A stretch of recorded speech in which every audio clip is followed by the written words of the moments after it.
with the youth population we have, if we can turn their minds into focusing on technology, just imagine bringing out 2 million, 3 million youngsters that are focused on technology. It will definitely take us to where we need to be. And we are one institution that digital is our DNA, and we decided to pitch our tent with digital and technology and innovation.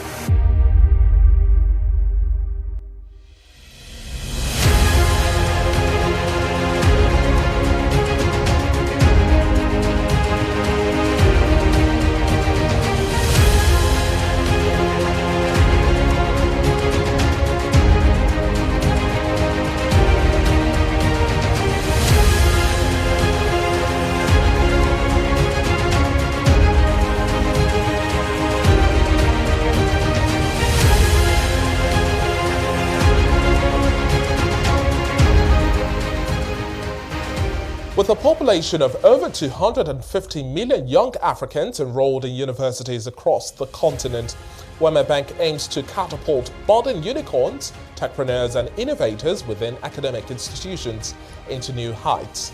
On this special edition of Focus On, we explore Wema Bank's approach to support disruptions in Nigeria's tech and innovation ecosystem for skill. Hello there and welcome. I'm David Alabi. The fourth edition of Wema Bank's Hackaholics and its first digital summit pulls together a gathering of innovators, disruptors, regulators, policymakers, investors and customers alike in the digital technology space, with the summit serving as a hub for sharing cutting-edge insights, trends and best practices in the tech industry. The Managing Director and CEO of the bank opens the floor for deliberations with a background on the Hackaholics. Having taken the audacious step to launch Nigeria's first fully digital bank in 2017, we realized two very important things. One, the scale of opportunities at the intersection between finance and technology are too immense for any single player to take on. Secondly, with a unique blend of core traditional banking expertise and technology embedded deeply in our DNA, we had the privileged position of helping to truly support the growth of the tech ecosystem in Nigeria. We have risen to that occasion and have not looked back since then. In addition to providing the playbook for all the digital banking offerings that have come afterwards through Alert, we have built a robust open banking platform that can confidently power the fintech ecosystem in Nigeria today. Our theme for this year's summit is Reimagine, Disrupting the Digital Ecosystem for Scale. This theme encapsulates the very essence of Hackaholics as our innovation program endeavor. It embodies our shared belief that a world where change is only constant, our ability to reimagine and disrupt the status quo is what sets us apart. As we gather here today, we do so with the knowledge that we are not alone in the pursuit of digital excellence. Universities across Nigeria are home to brilliant minds, innovative thinkers, and the future leaders of our digital ecosystem. It is our privilege to provide a platform where these talents can converge, collaborate, catalyze the digital revolution. There's almost no fintech you will see today in this country that does not have a Wema Bank API in the infrastructure. Wema Bank is somewhere in there. And that speaks to how much they've become a platform bank. And in a way, platform innovation is way bigger than just building. I think the bank has evolved so much from building Alert to building the platform that new Alerts can be built. I said we're here today, for example, on this event today, right? And I think one of the biggest value that we see is the fact that fintech and innovation are going to create a bridge between current infrastructure and new ones. A knowledge exchange between thought leaders opens panel sessions, which encapsulates the core of the tech ecosystem and strategies to build resilience. First of all, one of the things we need to realize is that for our ecosystem to thrive, there needs to be trust in the system. We can't have fraudulent players.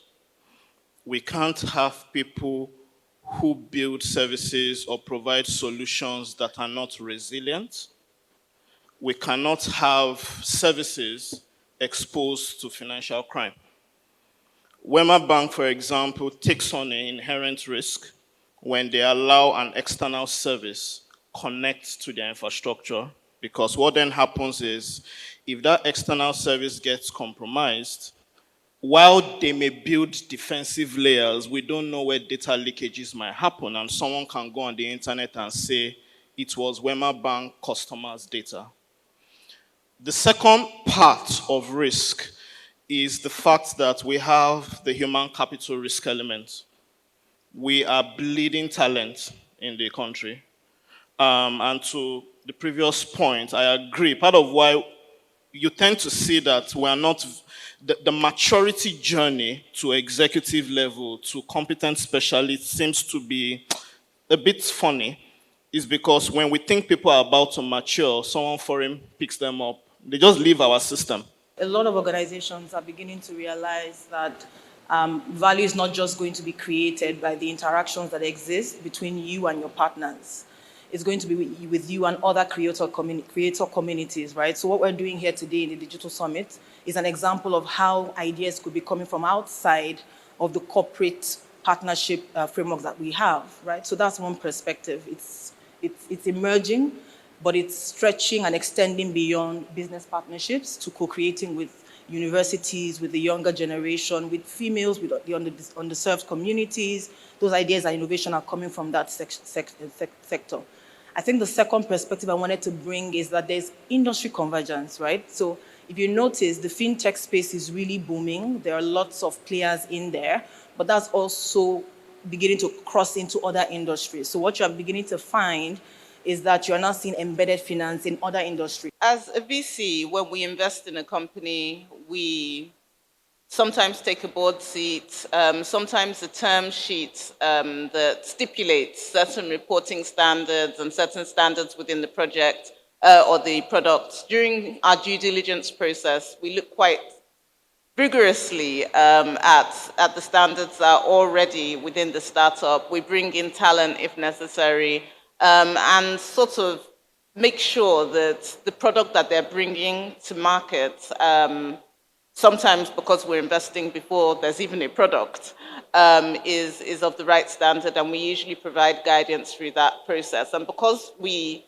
have an entire ecosystem within our portfolio of companies at different stages. So right now I have people that don't have a product, but I also have people raising sort of $25 million, $70 million Series A and B rounds. We can actually have mentorship within our portfolio from the from the later stage companies to the earlier stage companies that help those companies to abide by and adhere to some of the corporate governance standards that we need to build a resilient ecosystem. Other breakout sessions also paved the way for more discussions around venture capital and funding viable innovation for scale, the future of financial services, and much more.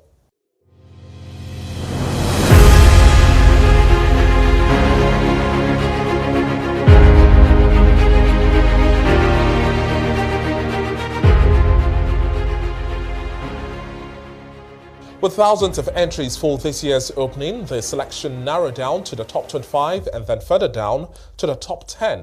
Startups and entrepreneurs' pitches drive home the message that Africa's solutions reside within its young human resource.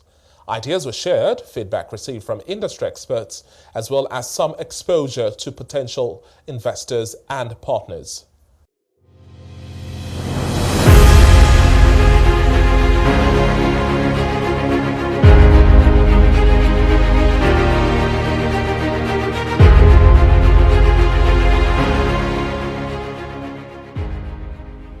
Health tech startup Team Ireti was adjudged the overall best, winning a 15 million naira cash prize for the best pitch business, while Grip, a fintech startup, won 10 million naira as the first runner-up, and Tracker won 7 million naira as the second runner-up.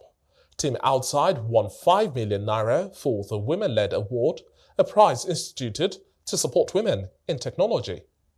I have mixed feelings actually. Like, I'm very excited I won today, but I'm also very sad that my mom had to pass for me to actually make an impact in this world. And I wish that she was present here to see her daughter shine. And I pray that I use this opportunity very wisely to reach out to women out there that I couldn't save my mom, but I pray that I can save millions of women across Africa. So we have a device, a prototype here with us, that uses the principles of trans-elimination to solve breast cancer, to get breast lesions actually. Then we are looking to incorporate an app that would also interpret the images they see on the breasts to the user and further advise them. GRIP is one card and one app for all your finances.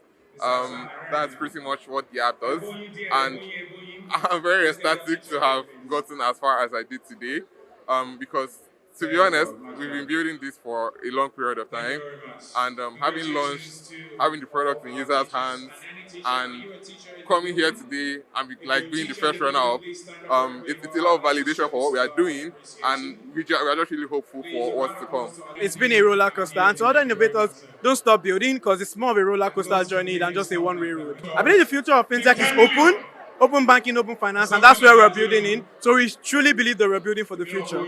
My advice to women is let me just quote what a lot of people say, tech men are the best. You are a tech woman. Become a tech woman today. The market is open to you. Don't doubt yourself. Believe in yourself and go for it.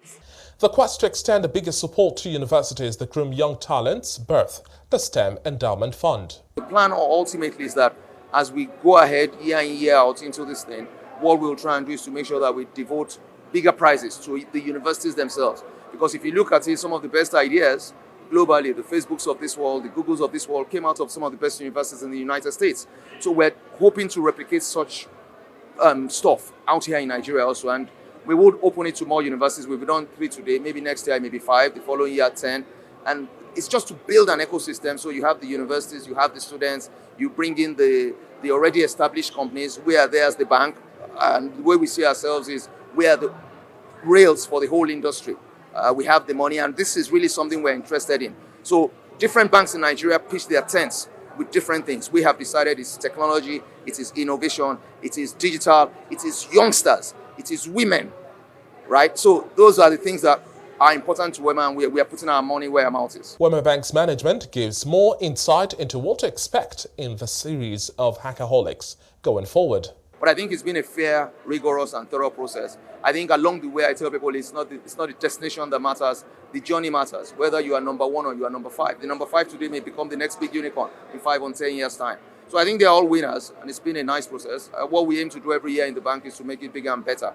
So come 2024, a bigger platform and a better platform for what we intend to do next year. Our expectation is that now we did 6 or 7 universities. We're taking this pan-Nigeria. So expect to see at least 36 or 37 campuses here displaying their skills, and a lot more to be won. Wema Bank remains poised to exploring divergent verticals for innovative solutions while leveraging the talents of young Nigerian innovators. Well, this brings us to the end of this focus on Wema Bank Hackaholics Digital Summit. Many thanks for watching, and bye for now. I'm David. I love you.